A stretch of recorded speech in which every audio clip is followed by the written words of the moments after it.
इसी साल सितंबर के महीने में केंद्र सरकार ने देश विरोधी गतिविधियों में शामिल होने के लिए कट्टरवादी मुस्लिम संगठन पीएफआई को 5 साल के लिए बैन कर दिया था।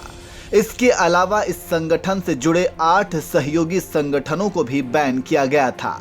वहीं इससे जुड़े सभी कार्यकर्ताओं और नेताओं की गिरफ्तारी भी हुई थी।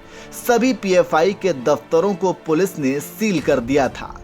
पीएफआई के आला नेता आतंकी संगठन इस्लामिक स्टेट और अलकायदा के संपर्क में थे, ऐसा आरोप लगा था। अब इसी के हवाले से एक बड़ा खुलासा हुआ है। दरअसल एनआईए ने 20 दिसंबर को कोची में स्पेशल एनआईए कोर्ट में कहा था कि केरल में प्रतिबंधित पीएफआई के नेता इस्लामिक स्टेट और अलकायदा के कुछ नेताओं के संपर्क में थे। एनआईए ने प्रतिबंध के बाद गिरफ्तार किए गए पीएफआई नेताओं के खिलाफ जांच के लिए और समय की मांग की थी। वहीं अब एनआईए ने विशेष अदालत को बताया कि प्रतिबंधित संगठन पीएफआई के पास रिपोर्टरों का एक सीक्रेट विंग है जो दूसरे समुदायों की डिटेल्स इकट्ठा करता है। ये खुलासा एनआईए ने पीएफआई के खिलाफ दायर एक हलफनामे में किया है। आपको बता दें कि हलफनामे में 11 पीएफआई नेताओं की न्यायिक हिरासत बढ़ाने की मांग की गई थी, जिन्हें सितंबर महीने में केरल से गिरफ्तार किया गया था। एनआईए ने कहा था कि सही तरीके से जांच और डेटा और दूसरे विवरणों की जांच के लिए 90 दिनों से ज्यादा का वक्त लगेगा, जिसके बाद ही कोई तार्किक परिणाम निकाला जा सकेगा।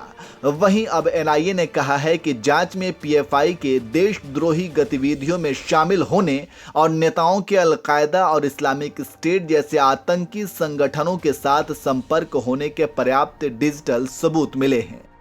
इसी को देखते हुए विशेष अदालत ने एनआईए को जांच पूरी करने और चार्जशीट दाखिल करने के लिए 90 दिनों का और समय दिया है। आपको बता दें कि प्रतिबंधित संगठन पीएफआई पर केंद्र सरकार की बहुत पहले से नजर बनी हुई थी, लेकिन सबूतों के अभाव में पीएफआई संगठन बचता रहा। वहीं जैसे ही खुफिया एजेंसियों के पास पीएफआई के खिलाफ देश विरोधी गतिविधियों में शामिल होने और आतंकी संगठन के साथ संपर्क के पर्याप्त सबूत मिले, तो पुलिस और जांच एजेंसियों की संयुक्त कार्रवाई पर पीएफआई संगठन के ठिकानों पर छापेमारी शुरू कर दी गई। इस दौरान कई पीएफआई कार्यकर्ताओं और नेताओं की गिरफ्तारी की गई। वहीं देश के कई हिस्सों में पीएफआई के कार्यकर्ताओं ने इस गिरफ्तारी के खिलाफ प्रदर्शन भी किया।